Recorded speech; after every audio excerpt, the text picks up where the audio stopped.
Guys, welcome back to my YouTube channel লোভনীয়। বাসির ডাল আমাদের সকলের বাড়িতে কম বেশি কিন্তু থেকে থাকে।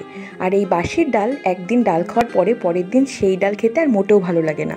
সেই জন্য এই একঘেয়েমি কাটার জন্য আজকে আমি এই বাসি ডাল দিয়ে একটি বাসি ডালের ভর্তা বানিয়ে দেখাবো, যেটা বাংলাদেশের মানুষের জন্য কিন্তু খুব প্রিয় একটা রেসিপি। তো চলুন রেসিপিটি শুরু করা যাক।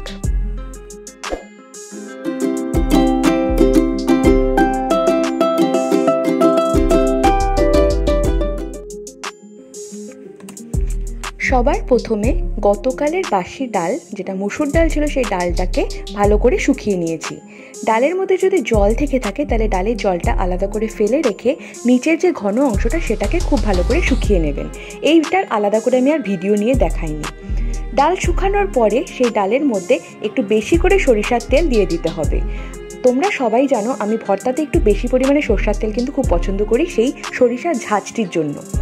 এরপরে পেঁয়াজ এবং লঙ্কাকে কুচি কুচি করে রেখেছি, সেই পেঁয়াজ লঙ্কার কুচি এর মধ্যে মিশিয়ে দিচ্ছি। এরপরে এর মধ্যে আমি ধনিয়া পাতা কুচি দিয়ে দিচ্ছি। আর অবশ্যই বলবো ঝালটা কিন্তু তোমাদের যতটা পছন্দ বা যতটা তোমরা সহ্য করতে পারো ঠিক ততটাই দেবে। এরপরে এর মধ্যে লবণ দিয়ে দিচ্ছি। আমার এর মধ্যে আর কিছু করার নেই, এরপর জাস্ট এটাকে মেখে নেওয়ার পালা।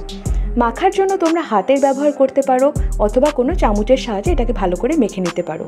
কিন্তু আমি পার্সোনালি বলবো যে কোনো ভর্তা হাত দিয়ে মাখলে কিন্তু, বাঙালিরা সাধারণত হাত দিয়েই মেখে থাকে, হাত দিয়ে মাখলে কিন্তু ভর্তা সে আসল টেস্টটা পাওয়া যায়।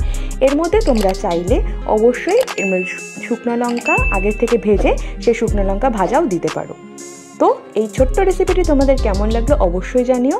আর যদি ভালো লেগে থাকে তাহলে লোভনীয় চ্যানেলকে লাইক করো, কমেন্ট করো, সাবস্ক্রাইব করো এবং পাশে থাকা বেল বাটনটি অবশ্যই প্রেস করো। বাই।